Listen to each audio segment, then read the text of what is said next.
Welcome viewers. இந்த வீடியோவில் எதை பற்றி பார்க்க போகிறோன்னா, புயல் எப்படி உருவாகுது, அதோட நிலைகள் என்னென்ன அப்படிங்கிறது தான் பார்க்க போகிறோம். ஸோ ஸ்கிப் பண்ணாமல் வீடியோவை பாருங்கள். அதுக்கு முன்னாடி இன்னும் நம்ம சேனலை சப்ஸ்கிரைப் பண்ணலாம், உடனே சப்ஸ்கிரைப் பண்ணிக்கோங்க. சரி வாங்க வீடியோக்குள்ளே போகலாம். புயலை பார்த்தீங்கன்னா உலகத்தோட ஒவ்வொரு பகுதியிலையும் ஒரு பேரை சொல்லி அழைக்கிறாங்க. ஆனால் ஒவ்வொரு பேரை சொல்லி அழைச்சாலும் அது குறிப்பிடுறது என்னவோ ஒரே விஷயத்தை பற்றி தான்.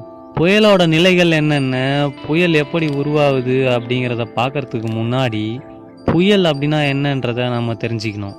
ஒரு வலிமையான காற்றோட அமைதி இழந்த நிலையை தான் புயல்னு சொல்கிறோம். இந்த புயலோட நிலைகள் என்னென்னு பார்த்தோம்னா, தோன்றும் நிலை, வலுவடைந்த நிலை, வலுவிழந்த நிலைகள்னு 3 நிலைகளில் ஒன்றின் பின் ஒன்றாக தொடர்ச்சியாக நடைபெறுதான்.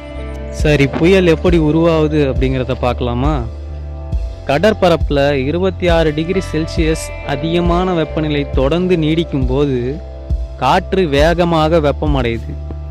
இந்த வெப்பமடைந்த காற்றானது மேல் நோக்கி செல்வதால காற்றோட அழுத்தம் குறைந்து வெற்றிடம் உண்டாகுது.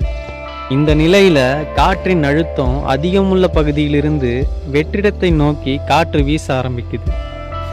மேலே செல்லும் போது வெப்பக்காற்று குளிர்வடைந்து வானில் தாழ்வு நிலையில் தங்குகிறது. இந்த தாழ்வு நிலையில தங்குவதால காற்றின் அழுத்தம் அதிகரிக்குது. இவைதான் காற்றழுத்த தாழ்வு நிலைன்னு சொல்றோம். பூமியின் சுழற்சி காரணமா காற்று அலைக்கழிக்கப்பட்டு அதன் வேகம் அதிகரிக்கிறது. இப்படிதான் புயல் உருவாகுது. இந்த தகவல் உங்களுக்கு பயனுள்ளதா இருந்திருக்கும்னு நம்புறேன். இந்த வீடியோ உங்களுக்கு பிடிச்சிருந்தா லைக் பண்ணுங்க, ஷேர் பண்ணுங்க, கமெண்ட் பண்ணுங்க. மறக்காம நம்ம சேனலை சப்ஸ்கிரைப் பண்ணிக்கோங்க.